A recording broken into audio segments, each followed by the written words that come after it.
I'm Jim Bowes, the Chief Exec of Designability, and we're here today to talk about our project, the Unfair Index.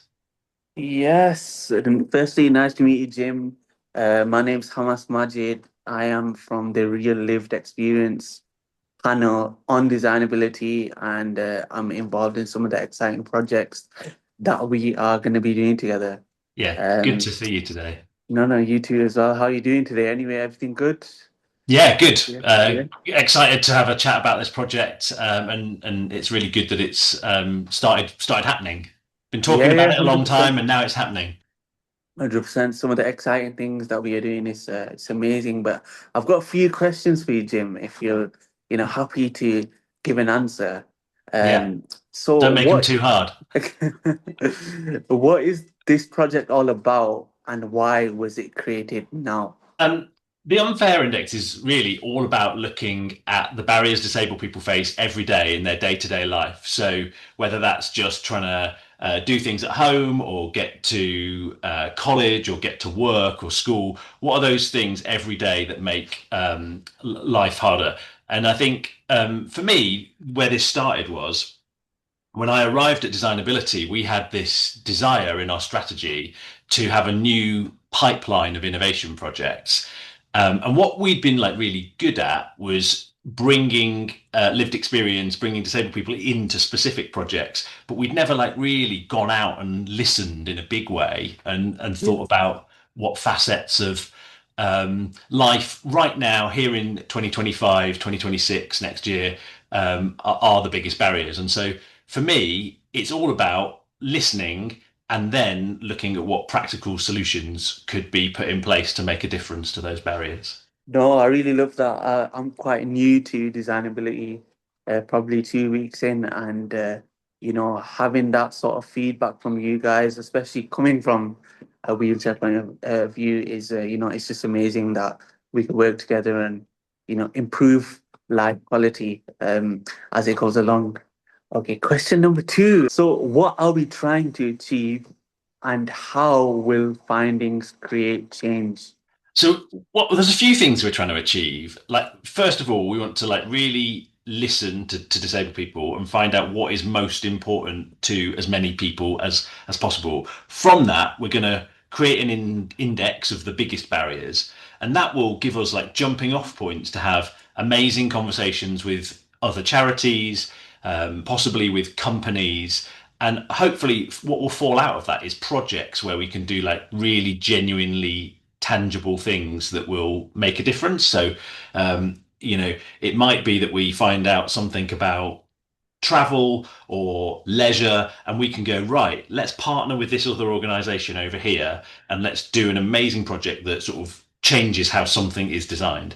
It might be, of course, that we find out some things that are like not designability's specialist skills. And what we'll do there is like share those with the wider world, like through publishing the reports, and hope that they get used as sort of inspiration for other organizations to change how they do things.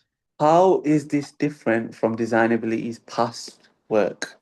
Yeah, I think what designability has been really brilliant at for a long time is doing user testing, doing research directly with disabled people on very specific projects where an organization has come to us or an individual has come to us or lots of people have asked us for something and we work in an area.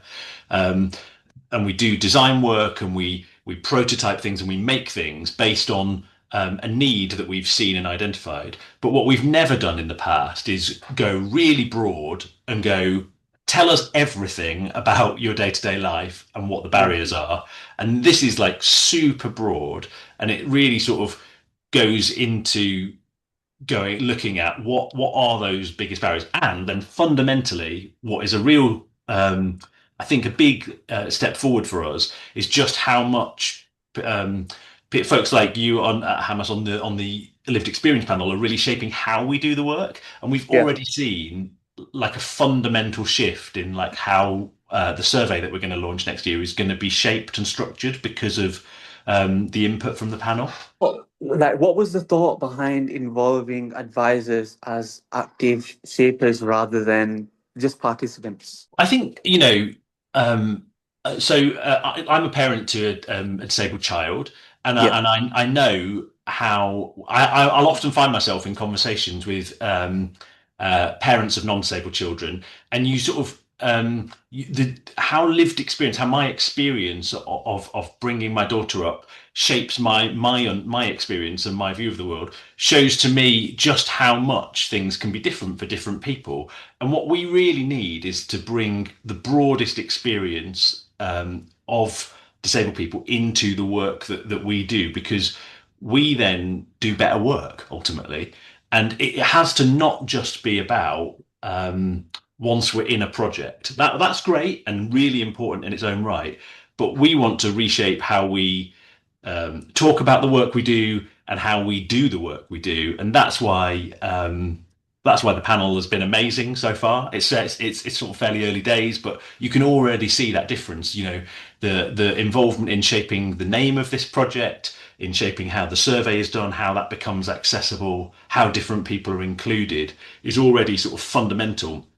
And Yeah. ultimately, what that's going to do is drive the whole next strategy for designability, because the things that come to the top in the Unfair Index project will shape what we want to work on for the next 3, 4, 5 years of the organization. Well, I love that. Coming from myself, being brand new within the lived experience panel, having a voice is something that's very important to me. I do consider myself a little bit of a advocate where physical disabilities do mean a huge amount from me and my brother, who's powered wheelchair users, and having that sense of community within the panel, people from London, Manchester, Birmingham. Um, it's nice that other people, we're all in a little family together trying to work out a solution to a problem, whether it's public transport, whether it's finding a solution to um disabled bathrooms or toilets across the country. Knowing the fact that other people are going through the same struggles and having that, um, forward thinking mind of everyone coming together and coming up with a solution is, it's amazing. That's just, my feedback to you guys, like, having different sort of sectors, whether, you're, partially blind or you've got a physical impairment, visual impairment, everyone coming together is, it takes a lot of courage, and doing this project. It means a lot to me, and I'm guessing it means a lot to the panel as well. Um, Yeah, I mean that's so good to hear, and I really hope you've had a good experience so far, and that you sort of continue to get to sort of shape some really interesting work. yeah, hopefully, we've got a lot of things to change in the world, and it's slowly we're getting there. Once the research is complete, what are the next steps? Like, what happens next? Yeah, it's going to be really interesting to see. So, like a lot of our work more recently has been in the sort of transport and mobility space. Yeah. And so I think what this opens up for us is hopefully the opportunity to work in a variety of areas. I'm sure it will include transport because that's somewhere we're strong and we know it's a big issue. But what we're really excited to see is what comes to the top. This is all about listening to disabled people all over the country, and finding out what bubbles to the top. And we are very hopeful that there'll be some things that we will be great at working on in that list. Yeah. Really hope so. And once the research is done, we'll start doing some deep dives. So we'll start like looking at specific areas that have come out of the data, and then trying to find out more about what those needs are, what those barriers are, and start to look at where design solutions could make a difference.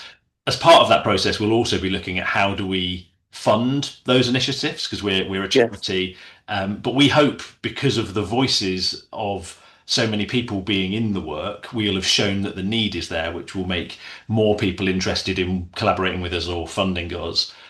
So there's that part that I suppose is what designability hopes to do. We know that things will come up that where we're not best placed to be the people that make a difference. And that could be where policy change is needed. It could be perhaps where more behavior change is needed, some of those things may come up, and that's not our specialism. So we'll look to find other charities or other organisations that we can share what we found, so that they have new information that can help them make a difference in those spaces. Hammas, can you tell me a little bit about why you applied to be a lived experience advisor? Yeah, so the actual advert for the application came up on my mother's phone. So currently I'm based in Rochdale, Manchester. I do a lot of work, especially in the disability community, especially from a powered wheelchair point of view. Making sure things are accessible, people are getting the support that they needed from the local authorities, and whenever there is something that arises, I try to always put my effort in there because as a 25-year-old who's had that experience, I can kind of pass on my knowledge to younger individuals.